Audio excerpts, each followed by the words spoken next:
mistakes we've made, or some of the mistakes we've seen other people making, that you can avoid them when you use Agile on your project. The introduction said already, my name is Eric Dornberg, and not always do people really come up with a good understanding of what Agile is about. They have their own slightly strange ideas.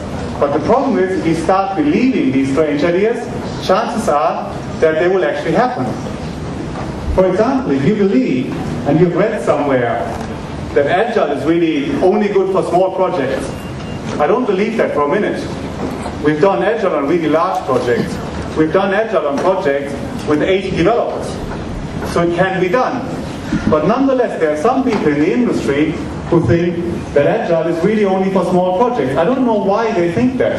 They might think there's not enough paperwork, there's not enough planning, and they have all these preconceptions. But the problem is, they really, really believe that. And what that means, of course, is they will never attempt to do an Agile project for a large team. And that, of course, then reinforces it. Because so many people are saying, oh, Agile is only for small projects.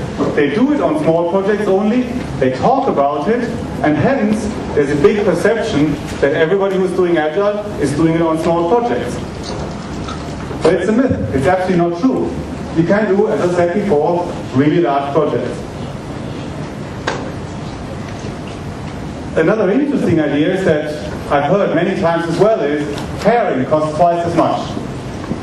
You get these things, and oftentimes when you are planning a project in the early days, people are asking you, so how many days will it take for the developers to do that? And when you try as good as you can up front to get an idea of how complex the problem is, how long it will take to implement it. And then you probably say a figure like 500 days. And what they think then, they think, oh, 500 days? And they know what a developer costs per day, and they multiply those. And then they get this nagging feeling, and they're like, oh, I heard this thing, pair programming. And they say, those 500 days, were they per developer or per pair?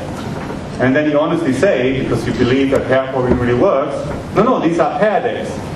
And then they multiply the 500 with another factor of 2. And immediately you think, this is twice as expensive.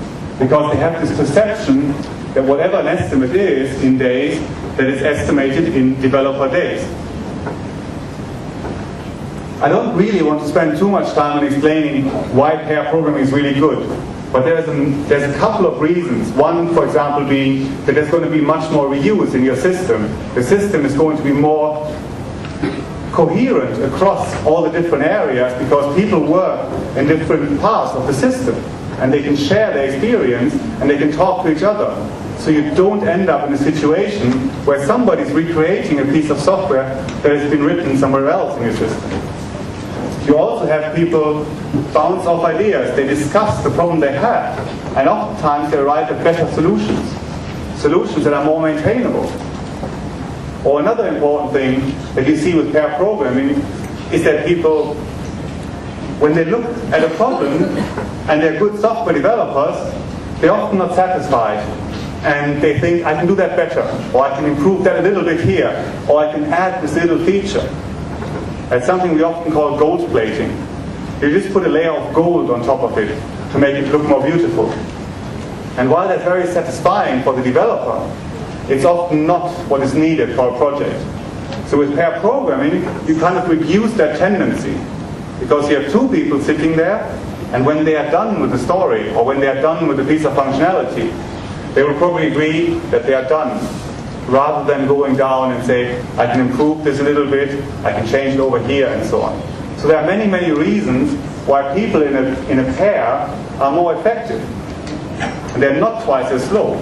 But again, the perception is, oh, it's two developers, and two developers can do it twice as much when they work on their own. Another one is, people just look at it briefly. And a lot of these myths are coming from people just reading a book about Agile, not really understanding what it's about, just picking a couple of facts, and then constructing their own reality from it. So people read a book about Agile, and chances are that there is a chapter in there which says, don't write a lot of documentation. People read that, and then they think, oh, I don't need any documentation. Documentation is not really required. And then, even further, sometimes people don't like to write documentation. And then they take Agile as an excuse not to do so. But again, it's a myth. You do write documentation. You don't write a lot of documentation that nobody's reading. I don't know what it's like in China, but in Europe and the US, you often find that people are writing 500-page documents or 1,000-page documents that nobody's reading. They're just written so somebody can sign them. But the people who put the signature at the bottom have generally never read 500 pages. So again, it is about eliminating waste and making the project more lean. But if you don't read it well, you get the impression, oh, we just don't do documentation, which is completely misunderstanding the point. But it is very easy to make that mistake. Another one is Agile is cowboy coding.